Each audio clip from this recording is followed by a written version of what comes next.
মনু নদীতে স্নান করতে গিয়ে জলে তলিয়ে গেল আগরতলার এক যুবক। এই ঘটনায় কৈলাসহর পশ্চিম কামরাঙ্গাবাড়ি ৫ নং ওয়ার্ড এলাকা জুড়ে চাঞ্চল্যের সৃষ্টি হয়েছে। এলাকাবাসী ও দমকল বাহিনী একত্রে নদীতে তল্লাশি শুরু করেছে। এখনো পর্যন্ত তাকে উদ্ধার করা সম্ভব হয়নি। স্থানীয় সূত্রে জানা গেছে, আজ সকালে মনু নদীতে স্নান করার নামে ৪ যুবক।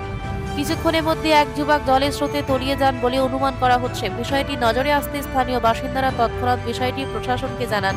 জানা গিয়েছে তারা ৪ জনের আগরতলার বাসিন্দা। খবর পেয়ে ঘটনাস্থলে পৌঁছয় পুলিশ ও দমকল বাহিনী। নিখোঁজ যুবকের সন্ধানে নদীতে তল্লাশি অভিযান শুরু করা হয়েছে। তবে শেষ খবর পাওয়া পর্যন্ত তার কোনো খোঁজ মেলেনি।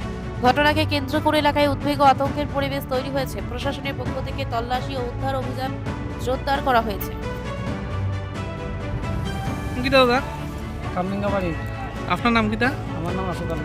কিতা হয়েছে ঘটনা? আমরা তো ওই একটু দূরে খাস করবো। হ্যাঁ হ্যাঁ আমরা যাইতে সময় দেখছি যে 4-5টা গোলাবান নদীতে আইছে। আমরা ভাবছি বোধহয় বেশি ওই করে গোলাবান নদী, তারা কি দূরে গোলাবান আমরা তো জানি। কই থেকে আইছে? সময় এটা কোন জায়গায় জানি না, এখন শুনলাম আগরতলা। প্রায় সময় তো নদীতে আমরা গ্রামের মানুষের সামনে আজকে তারা যে টাইমে আইছে সময় এত বেশি মানুষ নেই।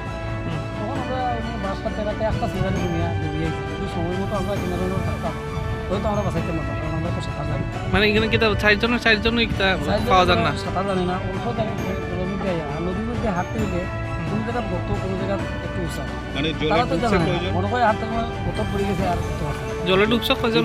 ঢুকছে কই? জলে ডুবছে একজনরই খুঁজে পাওয়া যাবে। একজনই পাওয়া।